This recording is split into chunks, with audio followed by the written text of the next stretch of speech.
semuanya. Perkenalkan, kami dari kelompok 7 dengan saya Faijis, Saya Jen Cikitita. saya Priscilla, saya Ruth. Saat ini kami ingin mempresentasikan topik tentang pneumatologi kami tentang karunia berbahasa roh. Selamat menyaksikan. Pertama kita akan membahas pengertian dari berbahasa roh. Nah, menurut sumber yang kami baca di dalam buku Bapak Stephen Tong yang berjudul Roh Kudus Doa dan Kebangunan, di sini menyatakan bahwasannya karunia berbahasa roh ini diberikan pada hari Pentakosta, di mana ini mengakibatkan orang yang berbeda bahasa dapat mengerti Injil yang disampaikan oleh para rasul.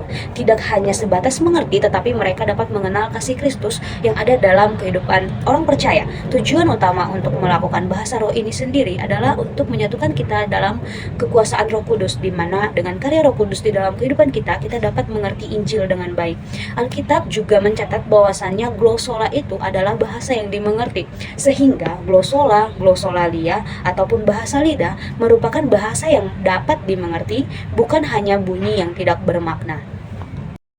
Berbahasa roh itu adalah karunia. Kalau kita lihat di kitab Efesus, bahasa roh itu adalah salah satu karunia dari dari banyak karunia. Nah, di zaman Rasul Paulus itu sudah ada, tapi Paulus mengingatkan jemaat untuk menggunakannya secara tertib. Satu. Yang kedua, harus diterjemahkan oleh mereka yang berkarunia berbahasa roh. Yang ketiga, biasanya itu digunakan secara pribadi, saat berdoa secara pribadi kepada Tuhan.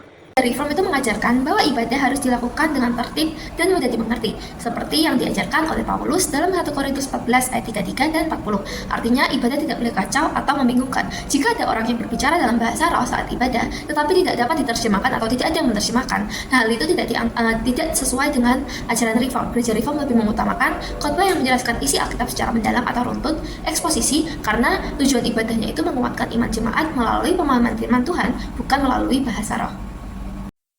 Saya akan membahas tentang pandangan Reform mengenai karunia berbahasa roh. Teologi Reform pada umumnya melihat bahwa karunia berbahasa roh itu sebagai fenomena yang terjadi dalam Perjanjian Baru. Contohnya dalam Kisah Para Rasul 2 ayat 1-13. Nah, apakah berbahasa roh ini masih ada hingga saat ini? Bapak Stephen Tong dalam bukunya berkata bahwa saya tidak mau membatasi Tuhan. Namun jika Tuhan masih memberikan, Tuhan akan memberikannya sebagai karunia, bukan sebagai tanda. Nah, teologi Reform juga berpendapat bahwa dalam berbahasa roh itu harus bisa dimengerti sebagai bahasa, bukan sebagai suatu suara yang tidak bermakna. Dalam artian bahwa jika seseorang diberikan karunia berbahasa roh, maka Roh Kudus yang sama juga akan memberikan karunia kepada seseorang untuk menerjemahkan supaya setiap orang yang mendengarkannya mengerti apa yang disampaikan melalui berbahasa roh ini. Dalam buku Charismatic Chaos, John MacArthur menekankan bahwa banyak praktik bahasa roh modern yang melenceng dari firman Tuhan. Hal ini seringkali menjadi hasil manipulasi emosional. Di sisi lain, Grudem dalam buku Sistematik Teologi membuka ruang untuk continuationism, tetapi menegaskan bahwa karunia bahasa roh harus diuji berdasarkan firman dan digunakan untuk membangun jemaat. Selain itu, Sinclair Ferguson dalam buku The Holy Spirit menyoroti bahwa karya Roh Kudus selalu membawa fokus kepada Kristus, bukan kepada pengalaman pribadi. Jadi bagaimana cara kita menanggapi fenomena ini? Firman Tuhan dalam 1 Korintus 14 ayat 40 menegaskan bahwa segala sesuatu harus dilakukan dengan sopan dan teratur. Bahasa roh ini jika benar dari Allah, maka harus digunakan untuk memuliakan Allah, mendukung pengajaran Alkitab, dan membawa damai dalam tubuh Kristus. Berdasarkan materi yang telah kami paparkan, dapat kita simpulkan bahwasannya karunia berbahasa roh ini menyebabkan semua bangsa dapat mengenal Injil yang sejati. Teologi Reform menegaskan bahwasannya berbahasa roh itu adalah bahasa yang dimengerti, bukan suara tanpa makna.